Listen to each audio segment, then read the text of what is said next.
అమరావతి విషయంలో నెక్స్ట్ ఏంటి? అసెంబ్లీ తీర్మానం చేసి కేంద్రానికి పంపితే అయిపోయినట్టేనా? వివాదాలు ముగిసిపోయినట్టేనా? ప్రశ్నలకి సమాధానం దొరికేసినట్టేనా? కాదు కదా. మరి భవిష్యత్తులో ఏం జరగబోతోంది? 2028 నాటికి అమరావతిని పూర్తి చేసి మోడీతో ప్రారంభోత్సవం జరిపిస్తాం అని చంద్రబాబు చెప్పిన మాటలకు అర్థమేంటి? అసలు అమరావతిని వివాదాలమయంగా రాష్ట్రం ముందు ఒక పెద్ద క్వశ్చన్ మార్క్ గా నిలబెట్టడం వెనక ఎవరి వ్యూహం ఉంది? ఇవన్నీ ఏపీకి సమాధానం దొరకాల్సిన ప్రశ్నలు కదా. మరి 5:30 గంటల పాటు అసెంబ్లీ చర్చించిన తీరు చూస్తే ఏమనిపించింది? భవిష్యత్తులో ఏం జరగబోతోంది చెక్ చేద్దామా డీటెయిల్డ్ గా? ఎందుకంటే ఇది కేవలం 2029 ఎన్నికల అంశం మాత్రమే కాదు, ఫర్ ఎవర్ ఏపీ భవిష్యత్తు మీద ప్రభావం చూపించబోయే క్యాపిటల్ కాన్సెప్ట్ కదా. మరి వివరాలేంటో వాస్తవాలేంటో డీటెయిల్డ్ గా చెక్ చేద్దాం రండి. మన క్యాపిటల్ విషయంలో కూడా ఇది ఇన్క్లూజివ్ క్యాపిటల్ కాదు, ఎక్స్క్లూజివ్ గా కొద్ది మంది కోసమే తెలుగుదేశం పార్టీ అఫిలియేటెడ్ క్యాపిటల్ లా ఉంది తప్ప. ఆగమేఘాల మీద అప్పటికప్పుడు సమావేశమై అమరావతి మీద చర్చిస్తారు అనేసరికి రాష్ట్ర వ్యాప్తంగా ఆలోచన గల వాళ్ళలోను, చదువుకున్న వాళ్ళలోను, రాజకీయ పరిజ్ఞానం అంతో ఇంతో ఉన్న వాళ్ళందరిలోనూ ఒక్కటే ఆసక్తి కదా. ఇప్పటికిప్పుడు సమావేశం ఎందుకు పెట్టారు, కొత్త విషయాలు ఏం చెబుతారు అని ఆతృతగా అటువైపు చూసిన వాళ్ళకి తీవ్రమైన నిరాశ ఎదురైంది కదా. ఎందుకని? 2014లో జరిగిన రాష్ట్ర విభజన పరిణామాల్ని తవ్విపోయడం దగ్గర నుంచి ప్రతి అడుగులోనూ రాజకీయ ఆరోపణలు, అడ్వాంటేజ్ ని పిండుకునేందుకు మరో విడత ప్రయత్నం మాత్రమే జరిగింది కదా. కావాలంటే మీరు చూడండి, 2014లోట రాష్ట్ర విభజన సహేతుకంగా జరగలేదట. అసలు విభజన బిల్లు పెట్టినప్పుడు జగన్ ఎక్కడున్నారు అని ముఖ్యమంత్రి ప్రశ్నించారు కదా. వైసీపీ నాయకుడు పార్లమెంట్ లో ఎక్కడున్నాడు ఎవరికి తెలియదు. ఇప్పుడు విభజన బిల్లు గురించి ప్రస్తావన ఎందుకు వచ్చింది? అసలు జగన్ ఉన్నారా లేదా అంటే ఇదిగో ఇలాంటి దృశ్యాలు చూస్తే సమాధానం తెలిసిపోతుంది కదా. జగన్ విభజన విషయంలో అప్పుడు ఎంపీగా పార్లమెంట్ లో ఏం చేశారు అనేది కనపడబోతుంది కదా. మరి వాస్తవాలు ఎలా ఉంటే అసలు జగన్ ఎక్కడున్నారు అని క్వశ్చన్ చేయడంలో ఆంతర్యం ఏంటి? అసలు విభజనకు అనుకూలం అంటూ లేఖ ఇచ్చిన పార్టీ ఎవరిది? ఆ పార్టీ అధ్యక్షుడు ఎవరు? విభజన తర్వాత రాజధానికి లక్షల కోట్లు అవుతాయి అని మొట్టమొదటిగా ప్రకటించి రాజధాని అనేది లక్షల కోట్ల వ్యవహారం అని ప్రజల మెదళ్లలో ముద్ర వేసింది ఎవరు? మనమే కదా. రాజకీయ అడ్వాంటేజ్ కోసం మనమేదో సైబరాబాద్ కట్టేశామనే ప్రచారం ఆల్రెడీ చేసుకుంటున్నాం కాబట్టి ఏపీలో నగరాన్ని కూడా మనమే నిర్మిస్తాం, దానికి లక్షల కోట్లు అవుతాయి అనే ప్రచారాన్ని మనం తెర మీదకి తీసుకొచ్చాం కదా. అక్కడే ఆలోచన గల ఆంధ్రుల గుండెల్లో రాయిపడింది. లక్షల కోట్ల వ్యవహారం అంటున్నారు, భూముల చుట్టూ తిరుగుతుందా రాజకీయం అనే ఆలోచన బయలుదేరింది అక్కడే. ఆ తర్వాత అనుకున్నట్టుగానే రాజకీయం అంతా భూముల మీదకి మళ్ళడం చూశాం కదా. ఆ విషయానికి మళ్ళీ వద్దాం. ఇంకా అసెంబ్లీలో ఏమన్నారు? కట్టుబట్టలతో నెట్టేశారా? కట్టుబట్టలతో మెడబట్టి బయటికి గంటేశారన్న ఫీలింగ్ చూశారు కదా. లోకేష్ ఏమన్నారు? కట్టుబట్టలతో నెట్టడం ఎక్కడ కనపడుతుంది మనకి? చరిత్ర తిరిగేస్తే 12 ఏళ్లే కదా అయింది. 10 ఏళ్లు ఉమ్మడి రాజధానిగా హైదరాబాద్ ని పెట్టారు. రాజధాని నిర్మించుకోవడానికి కేంద్రం సహాయం చేస్తుందన్నారు. పోలవరానికి జాతీయ హోదా ఇచ్చారు. ఉన్నంతలో కొద్దో గొప్ప బెటర్ గానే కేంద్రం సహాయం చేయడానికి ట్రై చేసింది కదా. కేంద్రం పూర్తిగా సహకరించారు. మరి ఆ సహాయాన్ని అంతా రాజకీయం చింపిన విస్తరి చేసేసింది ఎవరు? ఆగమేఘాల మీద హైదరాబాద్ ని వదిలేసి కరకట్ట మీదకి రావాల్సిన పరిస్థితి ఎందుకు వచ్చింది? పోలవరం విషయంలో కేంద్ర సహాయాన్ని రాజకీయం కోసం వాడాలనుకున్నది ఎవరు? ప్రత్యేక హోదా కాదు, ప్యాకేజీ కావాలి అని 16,000 కోట్ల ప్యాకేజీకి ఒప్పుకొని ఆ తర్వాత మాట మార్చి నల్ల చొక్కాలేసి కేంద్రం మీద రాజకీయ యుద్ధం ప్రకటించింది ఎవరు? ప్రతి విషయంలోనూ రాజకీయ అడుగులు, గందరగోళం సృష్టించిన ప్రయత్నాలు, అడ్వాంటేజ్ పిండుకునే అటెంప్ట్సే కనపడతాయి కదా. వాస్తవాలు ఎలా ఉంటే ఇప్పుడేమో జగన్ మళ్ళీ వస్తే గ్యారెంటీ ఇస్తారా మళ్ళీ జగన్మోహన్ రెడ్డి అనే వ్యక్తి ముఖ్యమంత్రి అవడం అని మాట్లాడుతున్నాం. అంటే 2029 పరిస్థితి గురించి. అసలు పార్టీలు విడివిడిగా పోటీ చేస్తే కష్టం అని పవన్ కళ్యాణ్ కూడా అంటూ ఉన్నారు కదా. మనలోని అనైక్యత, అవగాహన లోపం ఉంటే వాళ్ళకి బలం ఉంటుంది. అంటే అమరావతి మీద చర్చిద్దాము అని కూర్చుని మనం ఏం మాట్లాడాము? చరిత్రను తవ్విపోసాము, వక్రీకరణలు, అర్ధ సత్యాలు మాత్రమే చెప్పి మళ్ళీ జనం మనసుల్లో భయాల్ని తట్టి లేపేందుకు ట్రై చేశాము. అన్నిటికీ మించి మళ్ళీ జగన్ వస్తే ఇదే భయం ఉంది, మళ్ళీ రేపు పొద్దున వీళ్ళు వస్తే ఏం చేస్తారు అనే భయాన్ని బయట పెట్టుకోవడం చూస్తే రాజకీయం కోసమేనా మళ్ళీ ఇంకొకసారి అమరావతిని వాడుకుంటున్నామా అని అనిపించింది కదా. పవన్ కళ్యాణ్ మాటలు చూసినా, లోకేష్ మాటలు చూసినా, చంద్రబాబు మాటలు చూసినా ఇదే అర్థమైంది. పైగా మీడియా కూడా భయపెట్టడంలో మాత్రం ఆయన తనకు తానే సాటి. చూడండి, భయం గురించే మాట్లాడింది చూసారా. అంటే it's all about political gains and భయం, ఈ రెండు విషయాల గురించే కదా మాట్లాడుతున్నది. మరి వాస్తవాలు ఎలా తెలుస్తాయి జనానికి? అసలు అమరావతి విషయంలో ఆలస్యం కావడానికి కారకులు ఎవరు, అమరావతిని అడ్డుకున్నది ఎవరు అని న్యూట్రల్ గా చూస్తే ఏమర్థమవుతుంది? పేపర్లలో వచ్చిన ఒక వార్త వెనక వాస్తవాలేంటో చూస్తే గనక మొత్తం విషయం మనకు అర్థమైపోతుంది. చూడండి, ఈనాడులో ఏం రాశారు? 2028 నాటికే అమరావతిని పూర్తి చేసి మోడీతో ప్రారంభోత్సవం చేయిస్తాం అని చంద్రబాబు చెప్పారట. ఫ్రంట్ పేజీలో హైలైట్ చేశారు చూసారా. ఈ విషయాలు చూస్తే నాకు 2015లో కూడా same matter, same topic, same గర్భాటంతో చెప్పాం కదా అనిపించింది. అప్పట్లో అమరావతికి దసరా టైంలో శంకుస్థాపన చేసినప్పుడు కూడా ఇదే ప్రసంగాలు, ఇదే మాటలు కదా. అంటే అర్థం ఏంటి?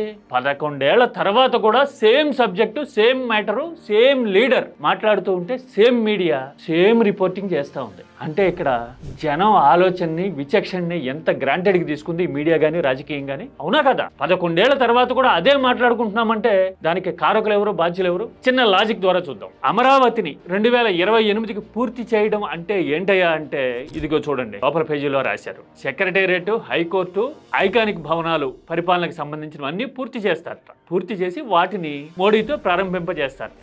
అమరావతి ప్రారంభోత్సవం అంటే అర్థం ఏంటి? ఇక్కడ సెక్రటేరియట్, పరిపాలనా భవనాలు, హైకోర్టు, అసెంబ్లీ అని చెప్తూ ఉన్నారు కదా. మరి ఇవన్నీ ఆల్రెడీ కట్టారు కదా. కట్టినవే మళ్ళీ మరోసారి శాశ్వత కట్టడాల పేరుతో కట్టి 2028లో ప్రారంభోత్సవం చేస్తాము అని చెప్తున్నారంటే అర్థం ఏంటి? అంటే వన్స్ మోర్ అంటున్నట్టే కదా, చేసిన పని మళ్ళీ చేస్తారని చెప్తున్నారు. మరి ఈ పనేదో 2019కి ముందే చేసి ఉండొచ్చు కదా. కట్టేవేవో శాశ్వత భవనాలే కట్టి ఉండొచ్చు కదా. ఎందుకు కట్లా? అంటే ఎవరిది రాజకీయ వ్యూహం? ఎవరు అమరావతి ద్వారా అడ్వాంటేజ్ పిండుకోవాలనుకున్నారు? అసలు తాత్కాలిక భవనాలు కట్టి మళ్ళీ ఇప్పుడు హంగామా చేసి ప్రధాని పిలిచి ప్రత్యేక సమావేశాలు పెడుతూ 2028లో మళ్ళీ ఆల్రెడీ ఉన్న భవనాలనే ప్రారంభోత్సవం చేయిస్తాము అంటే అవి కొత్తగా కట్టి, సేమ్ ఆల్రెడీ అసెంబ్లీ ఉంది మళ్ళీ అసెంబ్లీ కడతాము, సెక్రటేరియట్ ఉంది మళ్ళీ సెక్రటేరియట్ కడతాము, హైకోర్టు ఉంది మళ్ళీ హైకోర్టు కడతాము అంటే కట్టినవే మళ్ళీ రిప్లికేట్ చేసి ప్రారంభోత్సవం అని చెప్తున్నాం. మరి ఇదే నిర్మాణాలు శాశ్వతంగా 2019 ముందు ఎందుకు చేయలేదు? అంటే రాజధానితో రాజకీయం ఆడింది ఎవరు? ఇది కదా క్వశ్చన్. ఈ మాట ఎందుకంటున్నానో తెలుసా? దేశంలో ఈ మధ్య కాలంలో జరిగిన సుప్రసిద్ధ నిర్మాణాలన్నీ ఎంత కాలంలో నిర్మాణం అయ్యాయి అని చూస్తే 2019కు ముందే అమరావతిని కట్టి ఉండొచ్చా లేదా అనేది మనకు అర్థమైపోతుంది. మన పక్క రాష్ట్రం సిబ్లింగ్ స్టేట్ తెలంగాణలో బ్రహ్మాండమైన ఐకానిక్ బిల్డింగ్ సెక్రటేరియట్ కట్టారు కదా. దీనికి ఎంత టైం పట్టింది కట్టడానికి? గట్టిగా 2.5 సంవత్సరాలు కూడా పట్ల. అది కూడా కోవిడ్ పీరియడ్లో. ఇదిగో కావాలంటే చూడండి, టైం ఫ్రేమ్ కనపడతాం. ఇక ఆ తర్వాత దేశానికే తలమానికంగా సెంట్రల్ విస్టా అని చెప్పి ఒక బృహత్తరమైన ప్రాజెక్ట్ తీసుకుని అందులో భాగంగా పార్లమెంట్ నిర్మించారు కదా మోడీ. ఆ పార్లమెంట్ కట్టడానికి ఎంతకాలం పట్టింది? సేమ్ 2.5 సంవత్సరాలే. ఇది కూడా కోవిడ్ పీరియడ్లో కట్టారు, అయినా సరే 2.5 సంవత్సరాలే పట్టింది. మరి 2019 ముందు కోవిడ్ పీరియడ్ లేదు, కేంద్రం సహాయం ఉంది, అధికారం పూర్తిగా మన చేతుల్లో ఉంది, రాజధాని మన బ్రెయిన్ చైల్డ్ అని చెప్తూ ఉంటాం కదా. మరి మన బ్రెయిన్ చైల్డ్ని అప్పుడే పూర్తి చేసి ఉండొచ్చు కదా. ఎందుకు చేయలా? అమరావతిని నడి మధ్యన మిగతా ప్రపంచంతో కనెక్ట్ లేనట్టుగా మనం వదిలేస్తే ఆ కనెక్ట్ భారీ రోడ్లు నిర్మించి ఇచ్చింది ఎవరు అంటే సమాధానం ఏంటి?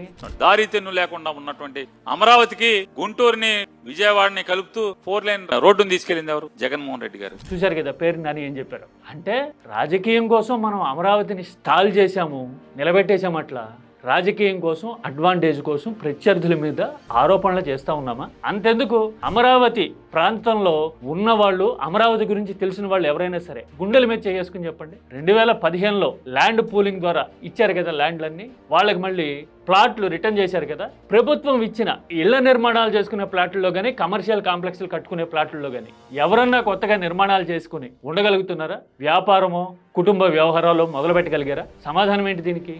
మరి అలా మొదలు పెట్టలేకపోవడానికి కారణం ఏంటి? ఇళ్ల నిర్మాణం కానీ, వ్యాపార కార్యకలాపాల కోసం చిన్న కాంప్లెక్స్ కానీ కట్టుకునే పరిస్థితి రైతులకే, ఏది భూములు ఇచ్చిన రైతులకే రాలేదు అంటే మరి ఆ 5 ఏళ్ళు 2014 నుంచి 19 వరకు ఏం చేసినట్టు? ఈ 2 ఏళ్ళు కలుపుకుంటే 7 ఏళ్ళు కదా. ఈ 7 ఏళ్ల టెన్యూర్లో ఏం జరిగినట్టు? అదే విభజన నుంచి లెక్కేస్తే కనుక ఈ 12 ఏళ్ల కాలంలో ఇలా ఎక్కడ అమరావతి అక్కడే నిలిచిపోవడానికి కారకులు ఎవరన్నట్టు? ఈ విషయాలన్నీ జనానికి తట్టకూడదు, అందుకోసం అని ఎదుటి వాళ్ళ మీద ఆరోపణలు చేస్తుంటాం, అనుకోకుండా మనలో భయాన్ని బయట పెట్టుకుంటూ ఉంటాం. ఇలా మనల్ని సమర్థించే మీడియా కూడా ఎవరు గెలిచినా అని బ్రేకింగ్ లేసిందంటే అది ఎంత తెలివి తక్కువతనం. అంటే ఏంటి అర్థము? గెలుస్తారనే కదా, మన ప్రత్యర్థి గెలుస్తాడు అనే భయం మనల్ని నిరంతరం వెంటాడుతూ ఉందనే కదా. అంటే దాని అర్థం ఏంటి? మన విధానాల మీద జనం ఏమనుకుంటున్నారో మనకు తెలుస్తా ఉందా? అందుకోసమే ఈ భయం తలెత్తుతా ఉంది అప్పుడే 2 ఏళ్ళు గడవక మునిపే. అంతే కదా అర్థమయ్యేది. మరి దీనికి విరుగుడేంటి, పరిష్కారం ఏంటి? ఇలాంటి పరిస్థితి ఎందుకు వచ్చింది? రాజధాని విషయంలో ఆంధ్ర ప్రజలు గత 70 ఏళ్ల అనుభవాల నుంచి ఏమి నేర్చుకోలే. మద్రాసు నుంచి వెళ్ళగొట్టారు, కర్నూలు విషయంలో అదే అనుభవం, హైదరాబాద్ విషయంలో అయితే రీసెంట్ ఎక్స్పీరియన్స్. ఇన్ని ఎక్స్పీరియన్స్ల తర్వాత కూడా రాజధాని విషయంలో ఏపీ తప్పటడుగులు ఎందుకు వేసింది? ఏపీలో మాత్రమే ఉండే పెక్యులారిటీని అర్థం చేసుకోలేకపోయిందా రాజకీయం? లేదంటే రాజకీయ ప్రయోజనం కోసం కొందరు మన కళ్ళకు గంతలు కట్టారా? ఏపీ విషయంలో ఉన్న పెక్యులారిటీ ఏంటో తెలుసా? రీజనలిజం ఉంది, కులాల వారీగా విడిపోవటం ఉంది, పైగా హైదరాబాద్ సైబరాబాద్లో జరిగిన ల్యాండ్ వ్యవహారాల మీద చదువుకున్న వాళ్ళలో ఆలోచన పరులలో స్పష్టత ఉంది. మరి ఇలాంటప్పుడు రాజధాని విషయంలో ఎలాంటి వ్యూహాన్ని అనుసరించి ఉండాలి? పైగా దేశవ్యాప్తంగా చూసినా కానీ ఏ రాష్ట్రము ఏ ప్రాంతము ఎదుర్కొని పెక్యులియర్ సిచ్యువేషన్ ని ఏపీ ఫేస్ చేసింది. మనలో కూడా చాలా మందికి ఈ విషయం తెలియదు. అదేంటో తెలుసా?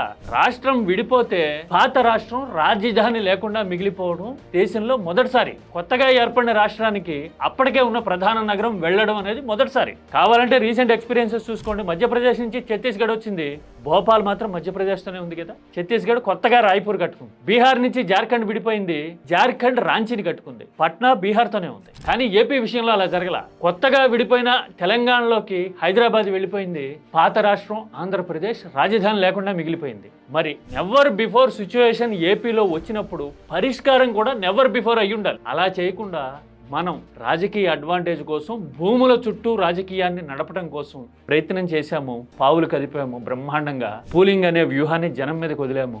అక్కడ మొదలైంది రచ్చ. కొందరు అడ్వాంటేజ్ తీసుకుంటున్నారు అని రాజకీయ ప్రత్యర్థులు నిలువరించడం మొదలైంది.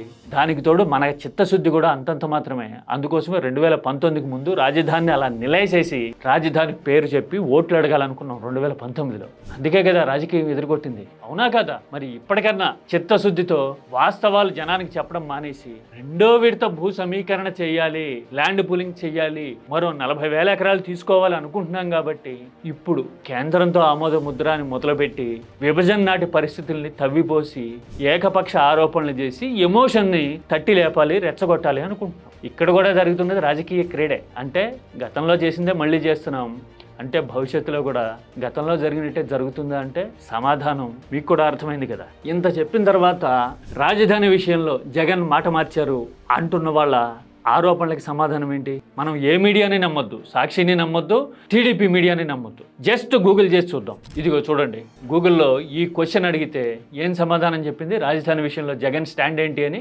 మరి నిలకడగా ఒక్క మాట మీద నిలబడింది ఎవరు? ఒకే అబద్ధాన్ని కొత్తగా చెబుతూ మళ్ళీ భూముల చుట్టూ రాజకీయాన్ని మరో రౌండ్ నడపాలనుకుంటున్నది ఎవరు? ఈ రెండు చూస్తే ఏపీ రాజధాని రాజకీయం అనేది ఆగుతుందా? ఇప్పట్లో భవిష్యత్తు మారుతుందా? సమాధానం ఏంటి? మాట్లాడుకుందామా? కామెంట్ సబ్జెక్ట్ ఓరియంటెడ్గా చేయండి, టాపిక్ గురించి మాత్రమే మాట్లాడండి.